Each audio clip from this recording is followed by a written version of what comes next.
ਸਤਨਾਮ ਸ੍ਰੀ ਵਾਹਿਗੁਰੂ ਸਾਹਿਬ ਜੀ। ਦੋਹਰਾ ਰਾਮ ਮਇਆ ਸਤਿਗੁਰ ਦਇਆ, ਸਾਧ ਸੰਗ ਜਬ ਹੋਏ, ਤਬ ਪ੍ਰਾਣੀ ਜਾਣੈ ਕਛੂ, ਰਹਿਓ ਬਿਖੈ ਰਸ ਭੋਏ। ਰਾਮ ਮਇਆ ਸਤਿਗੁਰ ਦਇਆ, ਵਾਹਿਗੁਰੂ ਜੀ ਕਾ ਖਾਲਸਾ, ਵਾਹਿਗੁਰੂ ਜੀ ਕੀ ਫਤਿਹ।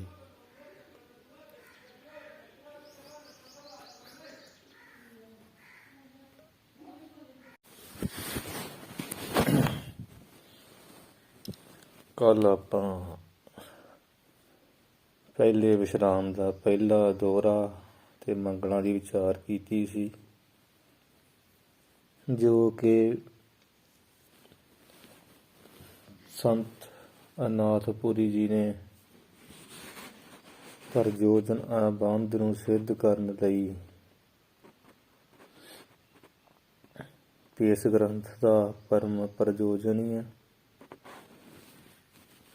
ਤੇ ਉਹਨਾਂ ਨੇ ਪਹਿਲਾ ਦੋਹਰਾ ਲਿਖਿਆ, ਜਿਹਦੇ ਬਾਰੇ ਆਪਾਂ ਵਿਚਾਰ ਕੀਤੀ ਆ, ਨਮਸਕਾਰ ਕੀਤੀ ਹੈ ਸਰਗੁਣ ਸਰੂਪ ਸ਼੍ਰੀ ਰਾਮ ਚੰਦਰ ਭਗਵਾਨ ਨੂੰ, ਤੇ ਨਿਰਗੁਣ ਸਰੂਪ ਵਿੱਚ ਸਤ ਚੇਤਨ ਆਨੰਦ ਸਰੂਪ ਪਰਮੇਸ਼ਰ ਨੂੰ। ਜਿਸ ਸਤ ਚੇਤਨ ਆਨੰਦ ਸਰੂਪ ਨੂੰ ਜਾਣਿਆ ਜਿਹ ਜਾਣੇ, ਜਿਸ ਬ੍ਰਹਮ ਦੇ ਜਾਣਿਆ ਸੰਸਾਰ ਸੁਪਨੇ ਦੀ ਨਿਆਈ ਪ੍ਰਤੀਤ ਹੋਣ ਲੱਗ ਪੈਂਦਾ, ਤੇ ਭਰਮ ਰੂਪੀ ਜਿਹੜਾ ਹਨੇਰੇ ਵਾਲਾ ਖੂਹ ਅੰਨਾ, ਉਹ ਵੀ ਨਾਸ ਹੋ ਜਾਂਦਾ। ਜਦੋਂ ਭਰਮ ਵਿੱਚ ਬੰਦਾ ਪਿਆ ਹੋਵੇ ਤੇ ਫਿਰ ਉਹ ਬੜਾ ਔਖਾ ਹੁੰਦਾ। ਇਹ ਬੜਾ ਵੱਡਾ ਖੂਹ ਆ ਭਰਮ। ਤੇ ਉਹ ਭਰਮ ਕਿਹੜਾ? ਭਰਮ ਹੈ ਸੰਸਾਰ ਸੱਚ ਪ੍ਰਤੀਤ ਹੋਣਾ। ਜਿਹੜਾ ਸੰਸਾਰ ਸੁੱਖ ਰੂਪ ਪ੍ਰਤੀਤ ਹੋ ਰਿਹਾ, ਇਹ ਭਰਮ ਆ, ਅੰਨੇ ਖੂਹ ਦੀ ਨਿਆਈ ਆ, ਬੜਾ ਦੁੱਖ ਵਾਲਾ। ਤੇ ਜਿਸ ਨੂੰ ਬ੍ਰਹਮ ਗਿਆਨ ਨਾਲ ਹੀ ਸਾਧ ਸੰਗਤ ਦੀ ਨਿਵਰਤ ਕਰ ਸਕੀਦਾ, ਕਿਉਂਕਿ ਅਵਿਦਿਆ ਅਗਿਆਨ ਦਾ ਹੀ ਇਹ ਕਾਰਜ ਆ ਸੰਸਾਰ, ਤੇ ਇਹਦੀ ਨਿਵਰਤੀ ਬ੍ਰਹਮ ਗਿਆਨ ਨਾਲ ਹੀ ਹੋ ਸਕਦੀ। ਇਹਦੀ ਨਿਵਰਤੀ ਹੋਊਗੀ ਤੇ ਪਰਮਾਨੰਦ ਦੀ ਪ੍ਰਾਪਤੀ ਹੋਊਗੀ। ਪਰਮਾਨੰਦ ਦੀ ਪ੍ਰਾਪਤੀ ਹੋਊਗੀ ਤੇ ਸੰਸਾਰ ਅਨਰਥ ਦੀ ਨਿਵਰਤੀ ਹੋਊਗੀ। ਅਵਿਦਿਆ ਦਾ ਕਾਰਜ ਕਹਿ ਲਓ ਇਹਨੂੰ, ਸੰਸਾਰ ਨੂੰ, ਅਨਰਥ ਕਹਿ ਲਓ, ਸੰਸਾਰ ਕਹਿ ਲਓ, ਪਰਪੰਚ ਕਹਿ ਲਓ, ਇੱਕ ਹੀ ਗੱਲ ਹੈ। ਸੋ ਆਪਾਂ ਉਹਦੀ ਕੱਲ ਵਿਚਾਰ ਕਰ ਲਈ ਸੀ।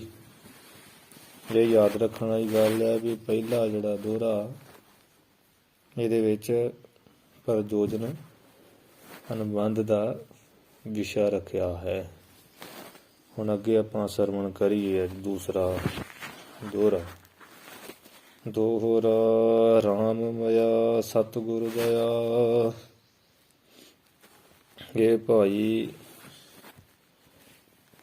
ਇੱਥੇ ਪ੍ਰਸ਼ਨ ਖੜਾ ਹੁੰਦਾ ਵੀ ਇਹ ਜੀਵ ਤਾਂ ਵਿਸ਼ਿਆਂ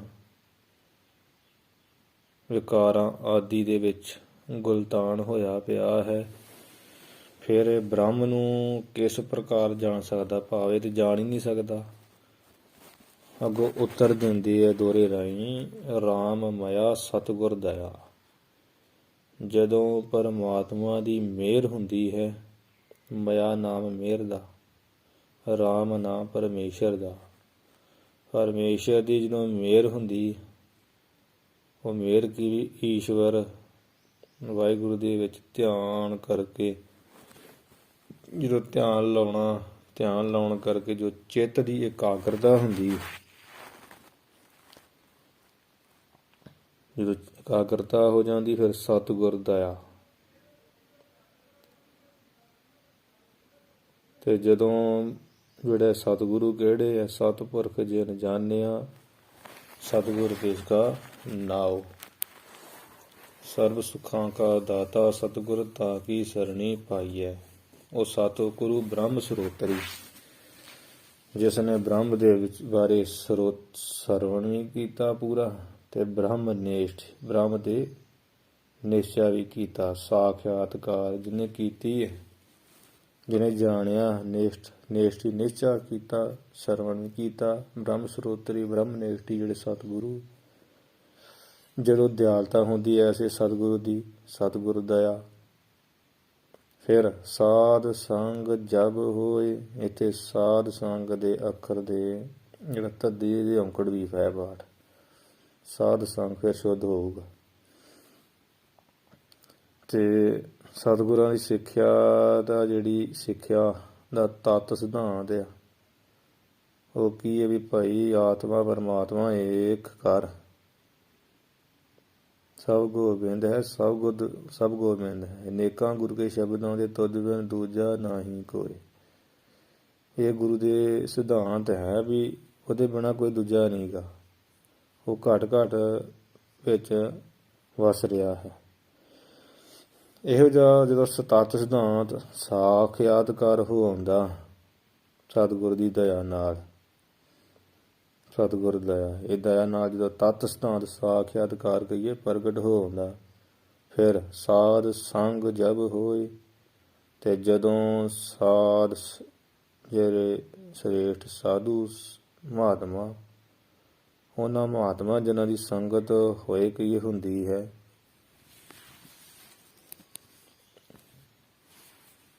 ਇਸ ਪ੍ਰਕਾਰ ਅਰਥ ਲੱਗਦਾ, ਐਵੇਂ ਵੀ ਲੱਗ ਜਾਂਦਾ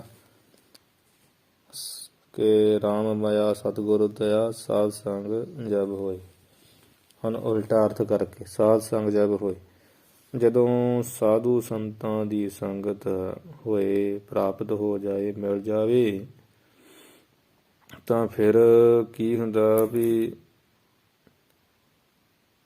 ਇਸ ਦੇ ਪ੍ਰਤਾਪ ਕਰਕੇ ਸਤਿਗੁਰ ਦੀ ਪ੍ਰਾਪਤੀ ਹੁੰਦੀ। ਸਾਧੂਆਂ ਤੋਂ ਬਿਨਾਂ ਸਤਿਗੁਰੂ ਨਹੀਂ ਮਿਲਦੇ, ਸਾਧੂ ਮਿਲਾ ਸਕਦੇ। ਫਿਰ ਸਤਿਗੁਰ ਦੀ ਪ੍ਰਾਪਤੀ ਹੋ ਜਾਂਦੀ ਆ, ਤੇ ਸਤਿਗੁਰ ਦੀ ਜਦੋਂ ਦਇਆ ਹੁੰਦੀ, ਫਿਰ ਰਾਮ ਮਾਇਆ ਤੇ ਪਰਮੇਸ਼ਰ ਦੀ ਕਿਰਪਾ ਹੋ ਜਾਂਦੀ। ਤੇ ਜਦੋਂ ਪਰਮੇਸ਼ਰ ਦੀ ਕਿਰਪਾ ਹੋਵੇ, ਤਬ ਪੁਰਾਣੀ ਜਾਣੈ ਕਛੂ, ਤਦੋਂ ਹੀ ਇਹ ਜਿਹੜਾ ਪ੍ਰਾਣਾ ਧਾਰੀ ਜੀਵ ਆ, ਉਹ ਪਰਮਾਤਮਾ ਨੂੰ ਆਪਣਾ ਨਿਜ ਸਰੂਪ ਕਰਕੇ ਕੁਝ ਜਾਣਦਾ ਕਿ ਮੈਂ ਉਹੀ ਰੇ, ਮੈਂ ਤੇ ਉਹੀ ਹਾਂ। ਭਾਵ ਸਾਖਾਤਕਾਰ ਹੋਣ ਕਰਕੇ ਇੱਕ ਤੇ ਹੁੰਦਾ ਨਾ, ਉੱਦਾਂ ਕਈ ਜਣਾ ਅਹੰ ਬ੍ਰਹਮਾਸਮੀ ਨਹੀਂ। ਜਦੋਂ ਇੰਨੀ ਸਾਧ ਸੰਗਤ ਦੀ, ਸਤਿਗੁਰੂ ਦੀ, ਪਰਮੇਸ਼ਰ ਦੀ ਤਿੰਨ ਥਾਵਾਂ ਤੋਂ ਮਿਹਰ ਹੋਵੇ, ਤਦੋਂ ਹੀ ਇਹ ਪ੍ਰਾਣਾਧਾਰੀ ਜੀਵ ਜਾਣਿਆ ਕਛੂ, ਕੁਝ ਕੁ ਪਰਮਾਤਮਾ ਨੂੰ ਆਪਣੇ ਸਰੂਪ ਬਾਰੇ ਜਾਣਦਾ ਹੈ ਕਿ ਮੇਰਾ ਆਤਮਾ ਪਰਮਾਤਮਾ ਦਾ ਰੂਪ ਹੈ। ਰਹੇ ਉਹ ਵਿਖੇ ਰਸ ਭੋਏ, ਜਿਹੜਾ ਜੀਵ ਪਹਿਲਾਂ ਤੇ ਵਿਖੇ ਰਸ ਫੀਕਾ ਤਿਆਗ ਨਹੀਂ ਸਕੀਏ, ਜਿਹੜਾ ਵਿਸ਼ੇ ਰਸ ਆ, ਪਾ ਸਵਾਦ, ਵਿਸ਼ਿਆਂ ਦੇ ਸਵਾਦਾਂ ਵਿੱਚ ਹੀ ਭੋਏ ਭੇਜਿਆ ਖਚਿਤ ਹੋਇਆ ਰਹਿੰਦਾ ਸੀ, ਉਹ ਫਿਰ ਕੁਝ ਪਰਮੇਸ਼ਰ ਨੂੰ ਜਾਣ ਲੈਂਦਾ। ਆਤਮ ਗਿਆਨ ਕੁਝ ਬਾਰੇ ਜਾਣਦਾ ਤਾਂ ਕੁਝ ਪ੍ਰਾਪਤੀ ਹੁੰਦੀ ਇਹਨੂੰ। ਉਹ ਵਿਖੇ ਰਸ ਭੋਏ, ਜੇ ਇਹ ਕੁਝ ਨਾ ਪ੍ਰਾਪਤ ਹੋਵੇ ਤਾਂ ਇਹ ਵਿਸ਼ੇ ਰਸ ਵਿੱਚ ਹੀ ਭੋਏ ਮਿਲਿਆ ਭੇਜਿਆ ਖਚਿਤ ਰਹਿਓ ਰਹਿੰਦਾ। ਸੋ ਇੱਥੇ ਜਿਹੜੇ ਨਾ ਦੋਹਾਂ ਦੋਹਰਿਆਂ ਵਿੱਚ ਹੀ ਤਿੰਨ ਅਨੁਬੰਧ ਸਿੱਧ ਹੋ ਜਾਂਦੇ। ਬ੍ਰਹਮ ਆਤਮਾ ਦਾ ਭੇਦ ਤੇ ਜੀਵ ਈਸ਼ ਦੀ ਏਕਤਾ ਇਸ ਗ੍ਰੰਥ ਦਾ ਵਿਸ਼ਾ ਹੈ। ਬ੍ਰਹਮ ਵਿੱਚ ਆਤਮਾ ਦਾ ਅਭੇਦ ਕਰ ਦੇਣਾ, ਭਾਵ ਇਹ ਬ੍ਰਹਮ ਤੇ ਆਤਮਾ ਇੱਕ ਹੀ ਹੋ ਜਾਣੀ, ਭਾਵ ਰਾਮ ਕਬੀਰਾ ਏਕ ਪੈ ਹੈ ਕੋਈ ਨਾ ਸਕੈ ਬਛਾਨੀ। ਇਹ ਅਭੇਦਤਾ ਹੈ।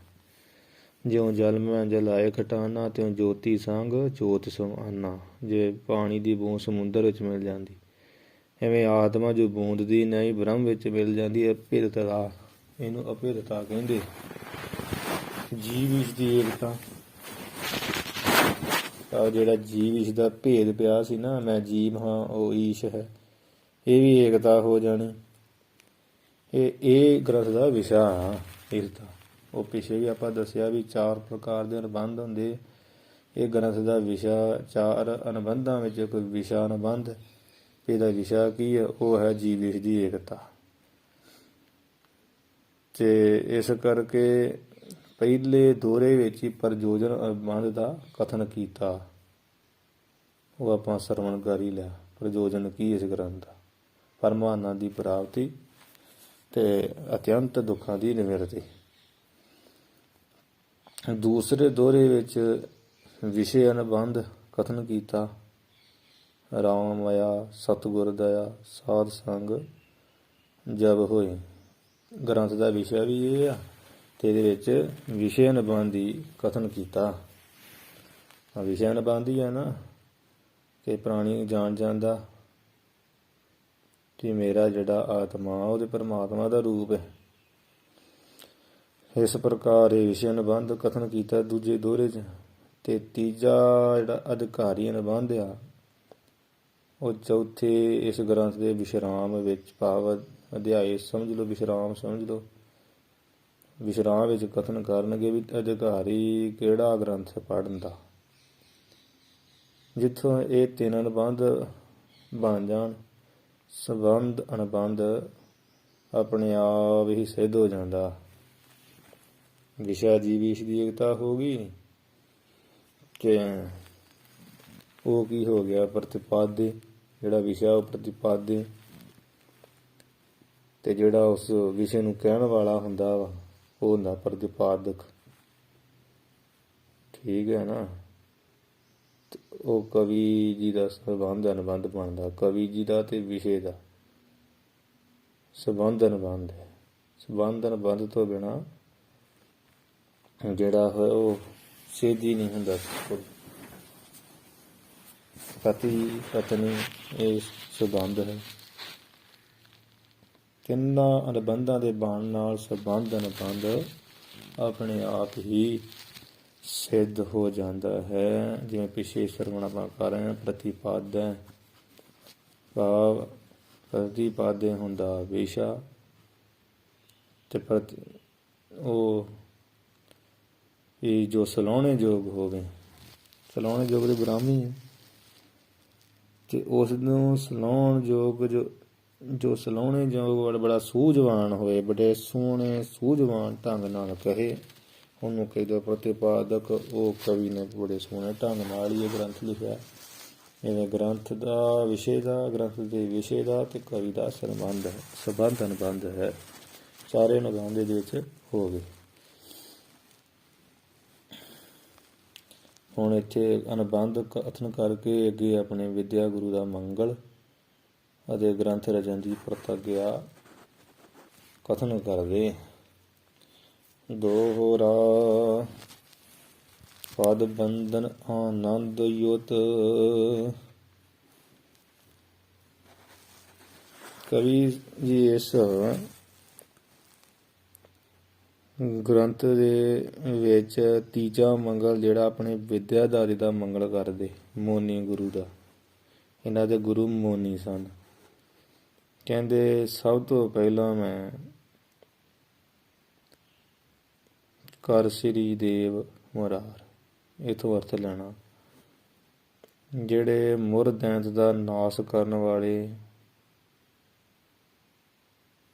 ਪਰਮਾਤਮਾ ਵਿੱਚ ਭੇਦ ਹੋਏ, ਸ੍ਰੀ ਸੁਭਾਈਮਾਨ ਸੋਭਾ ਵਾਲੇ ਦੇਵ ਪੂਜਨੀਕ ਵਿਦਿਆ ਗੁਰੂ ਮੋਨੀ ਜੀ ਹੈ ਮੇਰੇ। ਉਹਨਾਂ ਦੇ ਪਦ ਕਹੀਏ ਚਰਨਾਂ ਉੱਪਰ ਆਨੰਦ ਯੁੱਤ, ਆਨੰਦ ਦੀ ਯੁੱਤ ਕਹੀਏ ਸਹਿਤ ਬੰਧਨ ਮੈਂ ਨਮਸਕਾਰ ਕਰ ਕਹੀਏ ਕਰਦਾ। ਸਿੱਧਾ ਹੀ ਅਰਥ ਲੱਗ ਜਾਂਦਾ ਕਿ ਪਦ ਬੰਧਨ ਚਰਨਾਂ ਉੱਪਰ ਨਮਸਕਾਰ ਆਨੰਦੇ ਸਹਿਤ ਕਰਦਾ ਹਾਂ। ਜੋ ਸੁਭਾਏ ਮਾਨ ਪੂਜਨੀਕ ਮੇਰੇ ਵਿਦਿਆ ਗੁਰੂ ਹੈ, ਤੇ ਮੁਰਾਰ ਮੁਰਦੈਨ ਦਾ ਨਾਸ ਕਰਨ ਵਾਲੇ ਪਰਮੇਸ਼ਰ ਉਹਦੇ ਵਿੱਚ ਭੇਦ ਹੋਏ। ਵਿਚਾਰ ਮਾਲਾ ਵਰਣਨ ਕਰੋ, ਤੇ ਵਿਚਾਰ ਮਾਲਾ ਆਪਣੇ ਵਿਦਿਆ ਗੁਰੂ ਮੋਨੀ ਜੀ, ਵਿਚਾਰ ਮਾਲਾ ਵਰਣਨ ਕਰੋ ਮੋਨੀ ਜੂ ਉਰਤਾਰ। ਆਪਣੇ ਵਿਦਿਆ ਗੁਰੂ ਮੋਨੀ ਜੂ ਦਾ ਅਰਥ ਜੀ, ਮੋਨੀ ਜੀ ਨੂੰ ਆਪਣੇ ਹਿਰਦੇ ਵਿੱਚ ਧਾਰਨ ਵਸਾ ਕਰਕੇ ਇਹ ਜਿਹੜਾ ਵਿਚਾਰ ਮਾਲਾ ਗ੍ਰੰਥ ਆ, ਜਿਹਦੇ ਵਿੱਚ ਵਿਚਾਰਾਂ ਦੀਆਂ ਲੜੀਆਂ ਬਣਾ ਕੇ ਮਾਲਾ ਬਣਾਈ ਗਈ ਗ੍ਰੰਥ, ਇਹਦਾ ਵਰਣਨ ਕਰਦਾ ਹਾਂ, ਕਥਨ ਕਰਦਾ ਹਾਂ।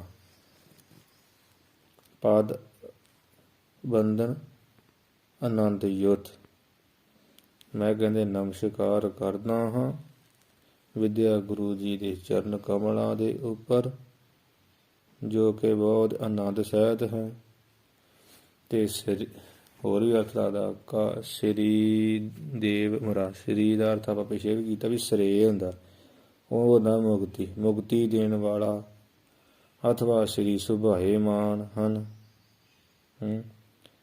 ਦੇਵ ਪ੍ਰਕਾਸ਼ ਸਰੂਪ ਹੈ, ਤੇ ਮੁਰ ਨਾਮ ਹੁੰਦਾ ਹੰਕਾਰ ਦਾ, ਜੋ ਹੰਕਾਰ ਰੂਪੀ ਦੈਂਦ ਦੇ, ਤੇ ਮੋਹ ਨਾਮ ਮੋਹ ਦਾ ਹੁੰਦਾ। ਹੰਕਾਰ ਰੂਪੀ ਮੁਰ ਦਾ ਅਰਥ ਲੈਣਾ ਹੰਕਾਰ, ਤੇ ਜਦੋਂ ਇਕੱਲੇ ਮੋਹ ਦਾ ਅਰਥ ਲੈਣਾ ਤਾਂ ਕਹਿਣਾ ਮੋਹ। ਜੋ ਮੋਹ ਤੇ ਹੰਕਾਰ ਰੂਪੀ ਦੈਂਦ ਦੇ ਕੰਨੇ ਵਿੱਚ ਵਾੜਾ ਨਿਕਲ ਗਿਆ, ਬਣ ਗਿਆ ਹਰੀ। ਵੈਰੀ ਹਨ, ਸਮਝ ਗਏ ਨਾ। ਚਰਨਾਂ ਕਮਲਾਂ ਤੇ ਨਮਸਕਾਰ ਆਨੰਦ ਸਹਿਤ ਕਰਦਾ ਆਪਣੇ ਗੁਰੂ ਜੀ ਦੇ ਚਰਨਾਂ ਉੱਪਰ, ਜੋ ਸ੍ਰੀ ਜੋ ਕਹਿ ਮੁਕਤੀ ਦੇਣ ਵਾਲੇ ਹੈ, ਤੇ ਦੇਵ ਕਹੀਏ ਪ੍ਰਕਾਸ਼ ਰੂਪ ਹੈ, ਤੇ ਮੁਰ ਨਾਮ ਹੰਕਾਰ ਦਾ, ਮੋਹ ਬੰਮੇ ਔਂਕੜ ਮੋਹ ਨਾਮ ਮੋਹ, ਜੋ ਮੋਹ ਤੇ ਹੰਕਾਰ ਦੇ ਅਰੀ ਨਾਮ ਵੈਰੀ ਹਨ। ਵਿਚਾਰ ਮਾਲਾ ਵਰਣਨ ਕਰੋ ਮੋਨੀ ਜੀ ਉਰਤਾਰ, ਅਨਵੇਂ ਕਰਕੇ ਅਰਥ ਕਰਨਾ ਵੀ ਮੋਨੀ ਗੁਰੂ ਜੀ ਨੂੰ ਆਪਣੇ ਹਿਰਦੇ ਵਿੱਚ ਧਾਰ ਕੇ ਵਸਾ ਕੇ ਵਿਚਾਰ ਮਾਲਾ ਗ੍ਰੰਥ ਮੈਂ ਜਿਹੜਾ ਹੈ ਉਹ ਵਰਣਨ ਗ੍ਰੰਥ ਕਰਦਾ, ਕਥਨ ਕਰਦਾ। ਅਥਵਾ ਇਸ ਦਾ ਇਹ ਵੀ ਅਰਥ ਬਣਦਾ ਵੀ ਜੂ ਉਰਤਾਰ, ਉਰਤਾਰ ਜੂ ਦਾ ਅਰਥ ਜੀਵ, ਜੋ ਵੀ ਜੀਵ, ਜੂ ਦਾ ਅਰਥ ਆਪਾਂ ਪਿਛੇ ਵੀ ਕੀਤਾ, ਨਮੋ ਨਾਮ ਸ੍ਰੀ ਰਾਮ ਜੀ, ਇੱਥੇ ਵੀ ਜੂ ਦਾ ਅਰਥ ਜੀਵ। ਜੀਵ ਜਿਹੜਾ ਇਸ ਗ੍ਰੰਥ ਨੂੰ ਪੜ੍ਹ ਕੇ ਇਹਦੇ ਵਿੱਚ ਧਾਰਨ ਕਰੇਗਾ ਵਿਚਾਰ ਮਾਲਾ ਨੂੰ, ਤੇ ਉਹ ਜੀਵ ਕੀ ਆ, ਮੋਨੀ ਦਾ ਅਰਥ ਹੁੰਦਾ ਗਿਆਨਵਾਨ, ਗਿਆਨਵਾਨ ਉਹ ਹੋ ਜਾਏਗਾ ਜਿਹੜਾ ਇਸ ਗ੍ਰੰਥ ਨੂੰ ਪੜ੍ਹ ਵਿਚਾਰ ਸੁਣ ਕੇ, ਤੇ ਜੂ ਦਾ ਅਰਥ ਜੀਵ ਹਿਰਦੇ ਵਿੱਚ ਧਾਰੇਗਾ, ਵਸਾਏਗਾ ਵਿਚਾਰ ਮਾਲਾ ਨੂੰ ਪੜ੍ਹ ਸੁਣ ਕੇ, ਉਹ ਮੋਨੀ ਬਣ ਜਾਏਗਾ, ਗਿਆਨਵਾਨ ਹੋ ਜਾਏਗਾ। ਐਸਾ ਵਿਚਾਰ ਮਾਲਾ ਗ੍ਰੰਥ ਮੈਂ ਵਰਣਨ ਕਰਦਾ ਹਾਂ।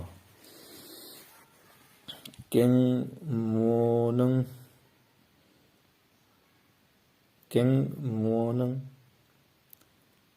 ਉਧਰੋਂ ਪ੍ਰਸ਼ਨ ਖੜਾ ਹੋ ਗਿਆ ਵੀ ਤੁਸੀਂ ਤੇ ਆਪਣੇ ਗੁਰੂ ਜੀ ਦਾ ਨਾਮ ਮੋਨੀ ਜੀ ਕਥਨ ਕੀਤਾ,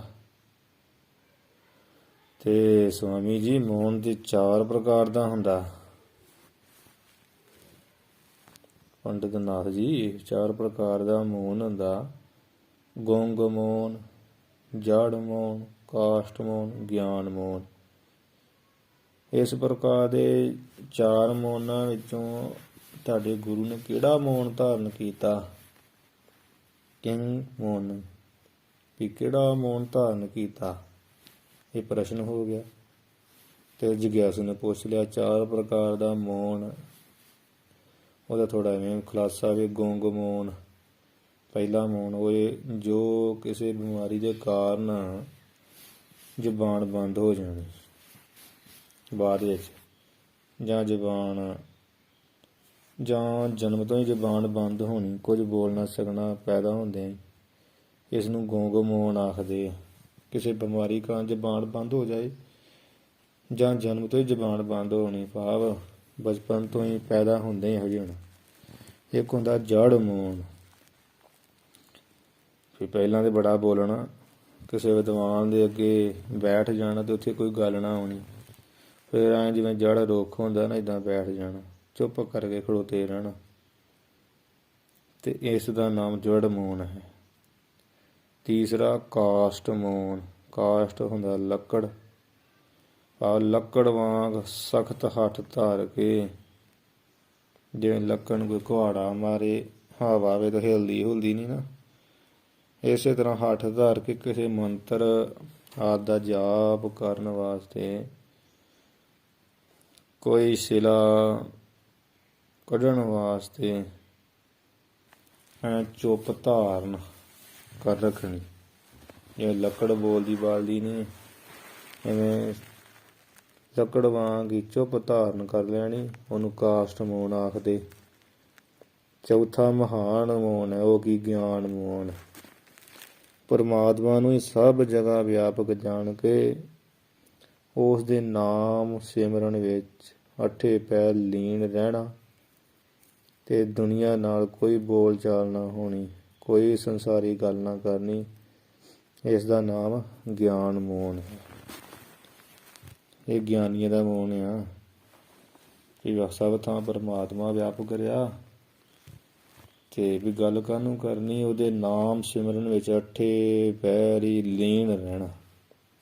ਸਿਮਰਨ ਕਰਨੀ ਅਤੇ ਬੋਲਣਾ, ਪਰ ਦੁਨੀਆ ਨਾਲ ਕੋਈ ਗੱਲਾਂ ਬਾਤਾਂ ਚਲਾਉਣ ਵਾਸਤੇ ਨਾ ਬੋਲਣਾ, ਸਾਰੀ ਗੱਲ ਬਿਲਕੁਲ ਨਾ ਕਰਨੀ, ਬਸ ਉੱਧਰ ਹੀ ਰੰਗ ਹੱਸ ਹੈ ਰੰਗ ਰੂਪ ਹੈ, ਚੁੱਪ ਵੀ ਕਰ ਜਾਏ, ਐਸੀ ਅਵਸਥਾ ਰੱਖਣੀ, ਨੂੰ ਗੁੰਗ ਮੌਨ ਕਿਹਾ ਜਾਂਦਾ। ਸੁਰੋ ਵਿਚਾਰ ਚਾਰ ਮੌਨ ਇਹ ਹੈ। ਤੁਹਾਡੇ ਗੁਰੂ ਨੇ ਕਿਹੜਾ ਮੌਨ ਧਾਰਨ ਕੀਤਾ ਜੋ ਤੁਸੀਂ ਮੌਨੀ ਕਿਹਾ ਹੈ? ਅੱਗੋਂ ਉੱਤਰ ਵਿੱਚ ਕਵੀ ਨਾਥ ਜੀ ਉੱਤਰ ਦਿੰਦੇ, ਦੋਹਰਾ ਯਹ ਮੈਂ ਮਮ ਯਹ ਨਾਹੀ ਮਮ ਸਭ ਵਿਕਲਪ ਭਏ ਸ਼ੀਨ। ਫਿਰ ਕਿਹੜਾ ਮੌਨ ਦੱਸ ਰਹੇ? ਯਹ ਦਾ ਅਰਥ ਹੁੰਦਾ ਇਹ,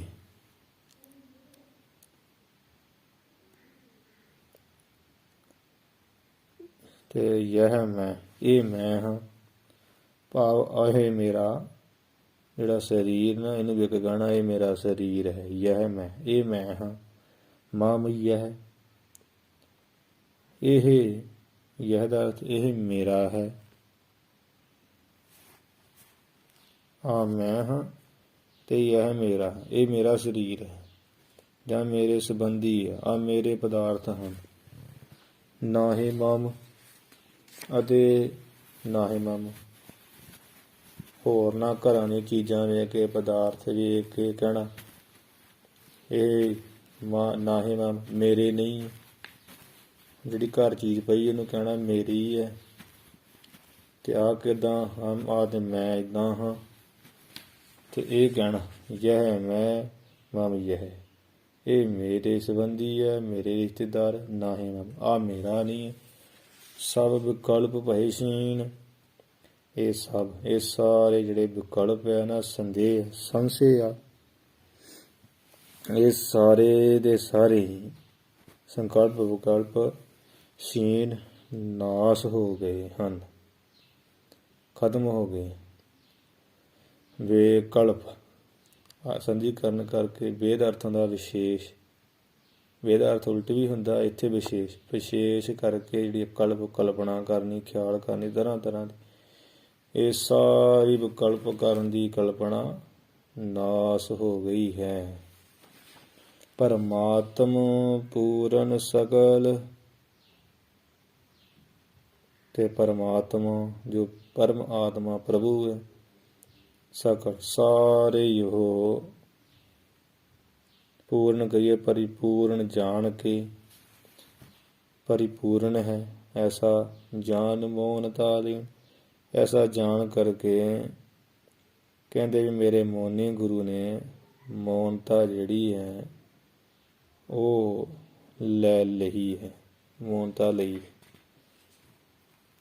ਪਰਮਾਤਮਾ ਨੂੰ ਸਾਰੇ ਪਰਿਪੂਰਨ ਜਾਣ ਕੇ ਮੇਰੇ ਗੁਰੂ ਨੇ ਗਿਆਨ ਦੀ ਜਿਹੜੀ ਨਾ, ਜਾਣ ਦਾ ਅਰਥ ਗਿਆਨ ਹੀ ਹੁੰਦਾ, ਜਾਣ ਦਾ ਅਰਥ ਜਾਣ ਕੇ, ਇਹ ਸਾਰਾ ਕੁਝ ਜਾਣ ਕੇ ਮੇਰੇ ਗੁਰੂ ਨੇ, ਜਾਣ ਦਾ ਅਰਥ ਦੂਸਰਾ ਗਿਆਨ, ਕਿ ਗਿਆਨ ਵਿੱਚ ਮੌਨਤਾ, ਮੌਨਪੁਣਾ ਚੁੱਪ ਹੋਣਾ ਲਿਆ ਹੈ। ਕभी ਗਿਆਨਵਾਨ ਇੱਕ ਗਿਆਨ ਮੋਹਨ ਹੈ ਨਾ, ਉਹ ਭਾਵ ਉਹ ਮੋਹਨ ਲਿਆ ਮੇਰੇ ਗੁਰੂ ਨੇ।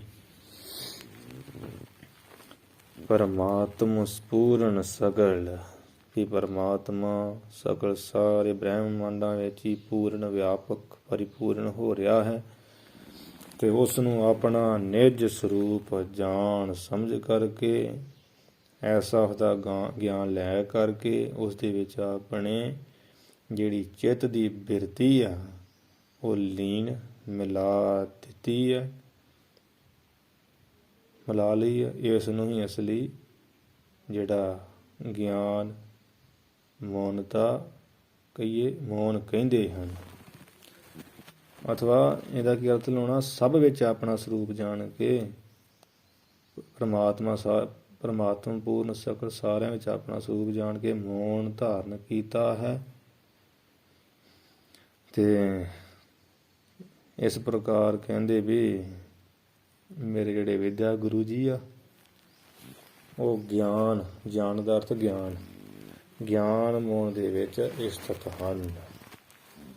ਸਿੱਧਾ ਵੀ ਜਿਨ੍ਹਾਂ ਨੇ ਪਰਮਾਤਮਾ ਸਗਲ ਪਰਿਪੂਰਨ ਜਾਣ ਲਿਆ, ਐਸਾ ਜਾਣ ਕੇ ਸੰਸਾਰੀ ਗੱਲਾਂ ਛੱਡੀਆਂ ਹੋਈਆਂ, ਇਕੱਠੇ ਪੈਰ ਨਾਮ 'ਚ ਹੀ ਲੀਨ ਰਹਿੰਦੇ, ਉਹਨੂੰ ਗਿਆਨ ਮੂਣ ਕਹਿੰਦੇ ਆ। ਤੇ ਉਹ ਗਿਆਨ ਮੂਣ ਤਾਂ ਮੇਰੇ ਗੁਰੂ ਨੇ ਲਿਆ ਹੋਇਆ ਹੈ। ਇਸ ਪ੍ਰਕਾਰ ਵੀ ਦਾ ਅਰਥ ਜਿਹੜਾ ਲਾ ਲੈਂਦੇ ਵਿਦਵਾਨ ਸੰਪਰਦਾਇ ਮਹਾਂਪੁਰਸ਼, ਪਰਮਾਤਮ ਪੂਰਨ ਸਗਲ,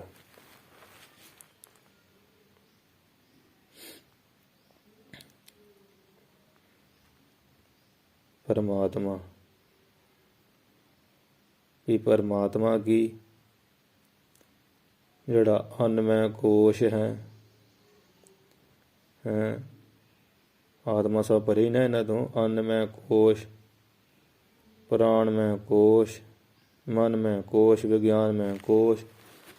तो जो मन बुद्ध चित अहंकार स्थूल सूक्ष्म कारण ये सकल ये सारियां तो जो परे है वो की है परमात्मा। परम नाम वड्डे दा हुंदा, वड्डा आत्मा। ऐसे परम आत्मा वड्डे आत्मा नूं जो है ऐसा, उस आत्मा नूं पूर्ण व्यापक परिपूर्ण ब्रह्म दा रूप जान के उस दे विच लीन होना, मौन दा जान के लीन होना, ते जान के लीन हो जाना, ते की समझना, यह मैं मम यह नाहे मम। भी इन्हें अर्थ है ते ਉਹਦੇ ਵਿੱਚ ਲੀਨ ਹੋ ਕੇ ਇਹ ਕਹਿਣਾ ਕਿ ਇਹ ਜਿਹੜੇ ਪੰਜ ਕੋਸ਼ ਹੈ,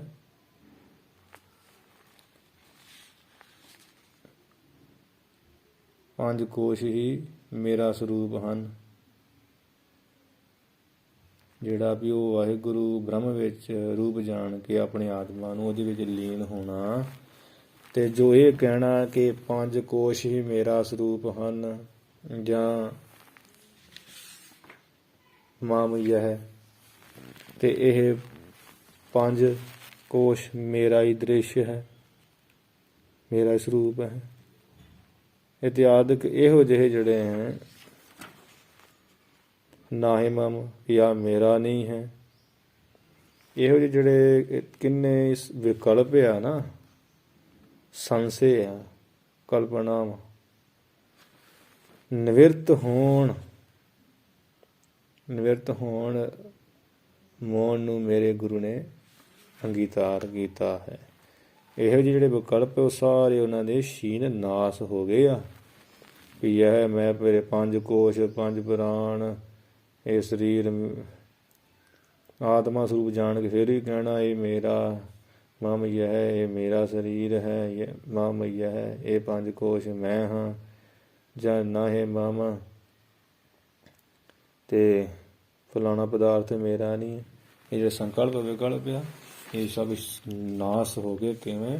ਪਰਮਾਤਮਾ ਪੂਰਨ ਸਗਲ ਇਹ ਪਰਮਾਤਮਾ ਹੈ। 5 ਕੋਸ਼ਾਂ 5 ਪ੍ਰਾਣਾ 3 ਸਰੀਰਾਂ ਮਨ ਬੁੱਧ ਚਿੱਤ ਅਹੰਕਾਰ ਤੋਂ ਪਰੇ ਤੇ ਪਰਿਪੂਰਨ ਸਗਲ ਵਿਆਪਕ ਹੈ ਮੇਰਾ ਆਤਮਾ। ਐਸਾ ਜਾਣ ਕੇ ਐਸਾ ਗਿਆਨ ਲੈ ਕੇ ਤੇ ਐਸਾ ਜਾਣ ਕੇ ਐਸਾ ਗਿਆਨ ਲੈ ਕੇ ਕਿ ਮੈਂ 5 ਕੋਸ਼ ਮੈਂ 3 ਸਰੀਰ ਤੇ ਮਨ ਬੁੱਧ ਚਿੱਤ ਅਹੰਕਾਰ ਇਹ ਹਿਰਦਾ ਮੇਰਾ। ਇਹੋ ਜਿਹੇ ਜਿਹੜੇ ਵਿਕਲਪ ਸੰਕਲਪ ਚੱਲਦੇ ਉਹ ਸਭ ਨਾਸ ਹੋ ਗਏ। ਪਾ ਮੇਰਾ ਆਤਮਾ ਭਰੇ ਪਰਿਪੂਰਨ ਹੈ। ਐਸਾ ਜਾਣ ਕੇ ਮੋਨਤਾ ਦਿਨ ਗਿਆਨ ਲਿਆ ਹੋਇਆ ਹੈ। ਇਹ ਕਵੀ ਜੀ ਦੇ ਕਹਿਣ ਦਾ ਪ੍ਰਯੋਜਨ ਹੈ। ਗੁਰ ਉਸਤਤ। ਹੁਣ ਅੱਗੇ ਗੁਰੂ ਦੀ ਉਸਤਤ ਕਰਦੇ ਆ। ਗੁਰੂ ਨੂੰ ਵੱਡਾ ਦੱਸ ਰਹੇ। ਮਾਤ ਤਾਤ ਭਰਾਤਾ ਸੁਹਿਰਦ ਮਾਤ ਪਿਤਾ ਭਰਾਤਾ ਸੁਹਿਰਦ ਇਸ਼ਟ ਦੇਵ ਨ੍ਰਿਪ ਪ੍ਰਾਨ ਅਨਾਥ ਸੋ ਗੁਰ ਸਭ ਤੇ ਅਧਿਕ ਦਾਨ ਗਿਆਨ ਵਿਗਿਆਨ। ਗੁਰੂ ਨੂੰ ਵੱਡਾ ਕਰ ਰਹੇ। ਗੁਰੂ ਨੂੰ ਵੱਡਾ ਕਰ ਰਹੇ ਭਾਵ ਇਹਨਾਂ ਸਾਰੇ ਤੋਂ ਵੱਡਾ ਦੱਸ ਰਹੇ। ਗੁਰੂ ਦੀ ਉਸਤਤੀ ਕਰ ਲੱਗੇ ਹੁਣ।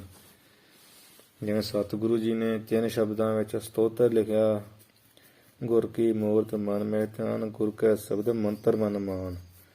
ਦੂਸਰਾ ਸ਼ਬਦ ਗੁਰੂ ਗੁਰੂ ਗੁਰ ਕਰ ਮਨ ਮੋਰ ਗੁਰੂ ਬਿਨਾ ਮੈਂ ਨਾਹੀ ਹੋਰ। ਤੀਸਰਾ ਗੁਰ ਮੇਰੀ ਪੂਜਾ ਗੁਰ ਗੋਬਿੰਦ। ਤੇ ਗੁਰ ਨਾਮ ਹੁੰਦਾ ਹੈ ਵੱਡੇ ਦਾ। ਵੱਡੇ ਇੱਥੇ ਕਵੀ ਜੀ ਕਹਿ ਰਹੇ ਵੀ ਗੁਰੂ ਸਭ ਤੋਂ ਵੱਡੇ ਆ ਤੇ ਗੁਰ ਦਾ ਅਰਥ ਹੁੰਦਾ ਹੀ ਵੱਡਾ। ਗੁਰ ਨਾਮ ਹੀ ਵੱਡੇ ਦਾ ਦੋਹਰੇ ਵਿੱਚ ਕਹਿੰਦੇ ਹਨ। ਗੁਰ ਉਸਤਤ ਗੁਰੂ ਦੀ ਉਸਤਤ ਕਰਦੇ। ਜੋ ਮਾਤ ਜੋ ਮਾਤਾ ਹੈ ਤਾਤ ਪਿਤਾ ਭਰਾਤਾ ਭਰਾ ਸੁਹਿਰਦ ਮਿੱਤਰ ਇਸ਼ਟ ਦੇਵ ਨਿਰਪਾਣ। ਇਸ਼ਟ ਦੇਵ ਆਪਣੀ ਕੁਲ ਦਾ ਪੂਜਨੀਕ ਦੇਵਤਾ। ਇਸ਼ਟ ਕਹੀਏ ਪਿਆਰਾ ਦੇਵ ਕਹੀਏ ਦੇਵਤਾ। ਦੇਵ ਦਾ ਅਰਥ ਪੂਜਣੀ ਹੁੰਦਾ। ਪੂਜਨੀਕ ਦੇਵਤਾ ਇਸ਼ਟ ਕਹੀਏ ਪਿਆਰਾ। ਆਪਣੀ ਕੁਲ ਦਾ ਪਿਆਰਾ ਪੂਜਨੀਕ ਦੇਵਤਾ। ਨਰੇ ਪਰ ਰਾਜਾ ਪ੍ਰਾਣ ਤੇ ਆਪਣੇ ਜਿਹੜੇ ਪ੍ਰਾਣ ਹਨ ਸਵਾਸ ਹਨ। ਅਨਾਥ ਸੋ ਗੁਰ ਸਭ ਤੇ ਅਧਿਕ। ਕਵੀ ਅਨਾਥ ਪੁਰੀ ਜੀ ਕਥਨ ਕਰਦੇ ਆ। ਉਪਰੋਕਤ ਕਥਨ ਕੀਤੇ ਜੋ ਸਕੇ ਸੰਬੰਧੀ ਹੈ ਭਾਈਚਾਰਾ ਮਾਤਾ ਪਿਤਾ ਭਰਾ ਸੁਹਿਰਦ ਇਸ਼ਟ ਦੇਵ ਰਾਜੇ ਪ੍ਰਾਣ ਰਾਜਾ ਤੇ ਪ੍ਰਾਣ। ਜਾਂ ਇਸ਼ਟ ਦੇਵ ਜੋ ਸਵਾਸ ਰੂਪ ਹੈ ਰਾਜਾ ਸਵਾਸ ਰੂਪ। ਜਾਂ ਸਾਰੇ ਜੋ ਪ੍ਰਾਣਾਂ ਤੋਂ ਪਿਆਰੇ ਹੁੰਦੇ ਕਿਸੇ ਵੇਲੇ ਪ੍ਰਾਣ ਸਮਝਿਆ ਹੋਇਆ ਜਿਨ੍ਹਾਂ ਨੂੰ। ਇਹਨਾਂ ਸਾਰਿਆਂ ਤੋਂ ਸਭ ਤੇ ਇਹਨਾਂ ਸਾਰਿਆਂ ਤੋਂ ਜਿਹੜੇ ਗੁਰੂ ਹੈ ਅਧਿਕ ਵੱਡੇ ਹਨ। ਕਵੀ ਜੀ ਨੇ ਗੱਲ ਕਹੀ ਹੈ। ਕਿਉਂਕਿ ਜਿਹੜੇ ਰਿਸ਼ਤੇਦਾਰ ਆ ਦੁਨਿਆਵੀ ਸੁੱਖ ਆ ਇਹ ਰਿਸ਼ਤੇਦਾਰ ਮਾਤਾ ਪਿਤਾ ਭਰਾ ਸੁਹਿਰਦ ਇਸ਼ਟ ਦੇਵ ਰਾਜੇ ਇਹ ਸੁੱਖ ਤਾਂ ਦੁਨਿਆਵੀ ਦੇ ਸਕਦੇ ਆ ਪਰ ਆਤਮਿਕ ਸੁੱਖ ਨਹੀਂ ਦੇ ਸਕਦੇ। ਮੁਕਤੀ ਨਹੀਂ ਦੇ ਸਕਦੇ। ਇਹ ਕੁਝ ਮੁਕਤੀ ਨਹੀਂ ਦੇ ਸਕਦੇ ਹਨ। ਤੇ ਗੁਰੂ ਤੇ ਬਹੁਤ ਕੁਝ ਦਿੰਦੇ ਆ। ਤਾਂ ਹੀ ਤੇ ਮਹਾਰਾਜ ਕਹਿੰਦੇ ਤੂੰ ਮੇਰਾ ਪਿਤਾ ਤੂੰ ਹੈ ਮੇਰਾ ਮਾਤਾ ਤੂੰ ਮੇਰਾ ਬੰਧਵ ਤੂੰ ਮੇਰਾ ਭਰਾਤਾ। ਗੁਰਦੇਵ ਮਾਤਾ ਗੁਰਦੇਵ ਪਿਤਾ ਸਭਨਾ ਕਾ ਮਾਂ ਪਿਓ ਆਪ ਹੈ। ਗੁਰੂ ਹੀ ਸਭ ਤੋਂ ਵੱਡੇ ਹੈ, ਇਹ ਤਾਂ ਗੱਲ ਪੱਕੀ ਹੈ। ਕਈ ਮੋਹ ਦੇ ਮਾਰੇ ਆਖੀ ਜਾਣਗੇ ਕੁਝ ਵੀ ਨਹੀਂ ਜੀ, ਮਾਂ ਪਿਓ ਹੀ ਗੁਰੂ ਆ। ਹੁਣ ਫਿਰ ਉਹਦੇ ਜਾਨਵਰਾਂ ਦੇ ਵੀ ਮਾਂ ਹੁੰਦੇ ਹੀ ਆ ਮਾਂ ਪਿਓ, ਫਿਰ ਤੇ ਉਹਨਾਂ ਦੇ ਗੁਰੂ ਹੋ ਗਏ। ਨਹੀਂ, ਜਿਹੜੇ ਪਰਮਾਰਥ ਦੇ ਗੁਰੂ ਉਹ ਵੱਡੇ ਹੁੰਦੇ ਆ। ਮਾਂ ਪਿਓ ਦੇ ਦੁਨਿਆਵੀ ਸਿੱਖਿਆ ਦੇ ਗੁਰੂ ਹੋ ਸਕਦੇ ਆ, ਪਰ ਪਰਮਾਰਥ ਦੇ ਨਹੀਂ, ਕਿਉਂਕਿ ਮਾਂ ਪਿਓ ਦੇ ਵੀ ਗੁਰੂ ਹੋਏ ਗੁਰੂ ਹੀ ਹੈ। ਸੱਚੇ ਪਾਤਸ਼ਾਹ ਮਾਂ ਪਿਓ ਨੂੰ ਪੈਦਾ ਨਾ ਕਰਦਾ ਤੇ ਮਾਂ ਪਿਓ ਕਿੱਥੋਂ ਪੈਦਾ ਹੁੰਦੇ, ਇਹ ਸਮਝਣ ਦੀ ਲੋੜ। ਦਾਨ ਗਿਆਨ ਵਿਗਿਆਨ, ਕਵੀ ਨਾਥ ਜੀ ਕਹਿੰਦੇ ਆ ਵੀ ਗੁਰੂ ਸਭ ਤੋਂ ਵੱਡੇ ਕਿਉਂ, ਕਿਉਂਕਿ ਗੁਰੂ ਗਿਆਨ ਕਹੀਏ ਪਰੋਖ ਗਿਆਨ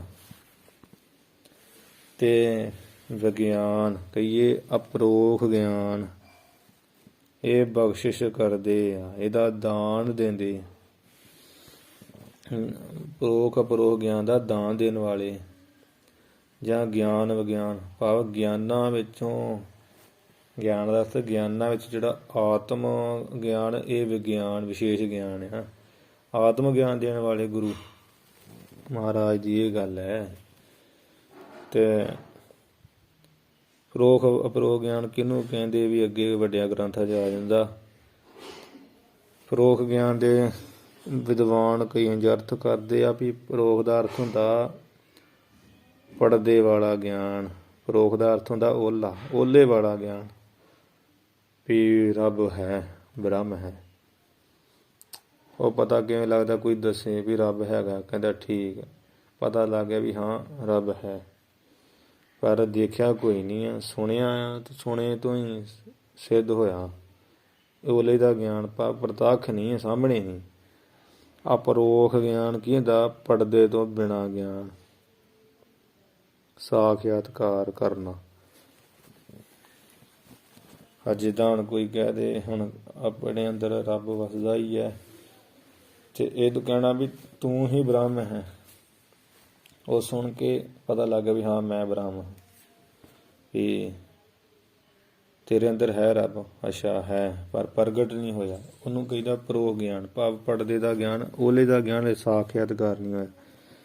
ਇੱਕ ਹੁੰਦਾ ਅਪਰੋਖ ਗਿਆਨ, ਉਹ ਕੀ ਆ, ਕਮਾਈ ਕਰਕੇ ਗੁਰੂ ਦੇ ਉਪਦੇਸ਼ ਨੂੰ ਕਮਾ ਕੇ ਬੰਦਗੀ ਕਰਕੇ ਜਿਹੜਾ ਪ੍ਰਗਟ ਹੋ ਜਾਣਾ ਵੀ ਮੇਰੀ ਆਤਮਾ 'ਚ ਪਰਮਾਤਮਾ ਰੂਪ ਹੈ, ਸੱਚਮੁੱਚ ਮੈਂ ਹੀ ਬ੍ਰਹਮ ਹਾਂ, ਇਹਨੂੰ ਕਹੀਦਾ ਹੈ ਅਪਰੋਖ ਗਿਆਨ। ਸਾਖਿਆਤਕਾਰ ਕਰਕੇ ਪ੍ਰਗਟ ਕਰ ਲੈਣਾ ਹਿਰਦੇ ਅੰਦਰ। ਤੇ ਪਰੋਖ ਅਪਰੋਖ ਗਿਆਨ ਦਾ ਹੋਰ ਵੀ ਵਿਦਵਾਨ ਅਰਥ ਕਰਦੇ। ਗਿਆਨ ਦਾ ਅਰਥ ਹੁੰਦਾ ਜਿੱਦਾਂ ਧਾਰਮਿਕ ਗ੍ਰੰਥ ਪੜ੍ਹੀਏ ਤੇ ਰੱਬ ਦੀ ਹੋਂਦ ਜਾਣ ਲੈਣੀ, ਜਿਵੇਂ ਗੁਰੂ ਗ੍ਰੰਥ ਸਾਹਿਬ ਸੱਚੇ ਪਾਤਸ਼ਾਹ ਪੜ੍ਹਦੇ ਬਾਣੀ ਵੀ ਉਹ ਕਰਤਾ ਪੁਰਖ ਹੈ, ਉਹ ਨਿਰਭਉ ਹੈ, ਉਹ ਨਿਰਵੈਰ ਹੈ, ਭਾਵ ਸੁਣਿਆ ਤੇ ਧਾਰਨ ਕਰ ਲਿਆ ਕਿ ਰੱਬ ਦੀ ਹੋਂਦ ਹੈਗੀ, ਉਹ ਐਸਾ ਹੈ। ਤੇ ਅਪਰੋਖ ਗਿਆਨ ਕੀ ਆ ਵੀ ਯਥਾਰਥ ਸਰੂਪ ਵਿੱਚ ਜਾਣਨਾ, ਸਾਖਿਆਤ ਕਰਕੇ ਪ੍ਰਗਟ ਕਰ ਲੈਣਾ। ਜਿਵੇਂ ਭਗਤ ਦਰਸ਼ਨ ਕਰਦੇ ਰਹੇ, ਜਿਹੜਾ ਸਾਹਮਣੇ ਵਾਹਿਗੁਰੂ ਨੂੰ ਪ੍ਰਗਟ ਕਰ ਲੈਣਾ, ਆਪਣੀ ਆਤਮਾ ਵਿੱਚੋਂ ਪ੍ਰਗਟ ਕਰ ਲੈਣਾ, ਉਹ ਅਪਰੋਖ ਗਿਆਨ ਆ। ਸਾਹਮਣੇ ਇੱਕ ਦ੍ਰਿਸ਼ਟਾਂਤ ਤੌਰ 'ਤੇ ਇੱਕ ਕਿਸੇ ਨੇ ਦੱਸਿਆ ਵੀ ਮਾਲਾ ਇੱਦਾਂ ਹੁੰਦੀ, ਮਣਕਿਆਂ ਦੀ ਹੁੰਦੀ ਹੈ, ਵਿੱਚ ਧਾਗਾ ਪਿਆ ਹੁੰਦਾ, ਉੱਤੇ ਮੇਰੂ ਲੱਗਾ ਹੁੰਦਾ, ਚਲੋ ਜੀ ਹੈ, ਇਹ ਪਰੋਖ ਗਿਆਨ ਵੇਖੀ ਨਹੀਂ। ਇੱਕ ਲਿਆ ਕੇ ਕਿਸੇ ਨੇ ਦਿਖਾ ਦਿੱਤੀ, ਆਪਾਂ ਵੇਖ ਲਈ ਵੀ ਆਹ ਮਾਲਾ ਵੇਖੋ ਇੱਦਾਂ ਹੁੰਦੀ, ਸਾਹਮਣੇ ਦਿਸ ਰਹੀ, ਉਹਨੂੰ ਕਹੀਦਾ ਅਪਰੋਖ ਗਿਆਨ। ਜੋ ਸਾਹਮਣੇ ਪ੍ਰਗਟ ਵੇਖੀ ਉਹਨੂੰ ਅਪਰੋਖ ਗਿਆਨ ਕਹੀਦਾ ਹੈ। ਸੋ ਇਸ ਪ੍ਰਕਾਰ ਗੁਰੂ ਦੀ ਜਿਹੜੀ ਉਸਤਤ ਪੰਡਤ ਸੰਤ ਕਵੀ ਅਨਾਥਪੁਰੀ ਜੀ ਕਰ ਰਹੇ ਹੈ, ਉਹ ਜਿੰਨੀ ਕੁ ਆਪਾਂ ਨੂੰ ਸਮਝ ਪੈ ਰਹੀ, ਆਪਾਂ ਸਰਵਣ ਕਰ ਰਹੇ, ਪੜ੍ਹ ਰਹੇ ਹਾਂ। ਸਮਾਂ ਉੱਪਰ ਹੋ ਗਿਆ, ਇਸ ਕਰਕੇ ਆਪਾਂ ਇੱਥੇ ਹੀ ਜਿਹੜੀ ਹੈ ਗੁਰ ਉਸਤਤ ਦੇ ਦੋਰੇ ਦੀ ਪੜ੍ਹ ਕੇ ਸਮਾਪਤੀ ਕਰੀ। ਮਾਤ ਤਾਤ ਭਰਾਤਾ ਸੁਹਿਰਦ ਇਸ਼ਟ ਦੇਵ ਨਿਰਪ ਪ੍ਰਾਨ ਅਨਾਥ ਸੋ ਗੁਰ ਸਭ ਤੇ ਆਦਿਕ ਦਾਨ ਗਿਆਨ ਵਿਗਿਆਨ। ਵਾਹਿਗੁਰੂ ਜੀ ਕਾ ਖਾਲਸਾ ਵਾਹਿਗੁਰੂ ਜੀ ਕੀ ਫਤਿਹ।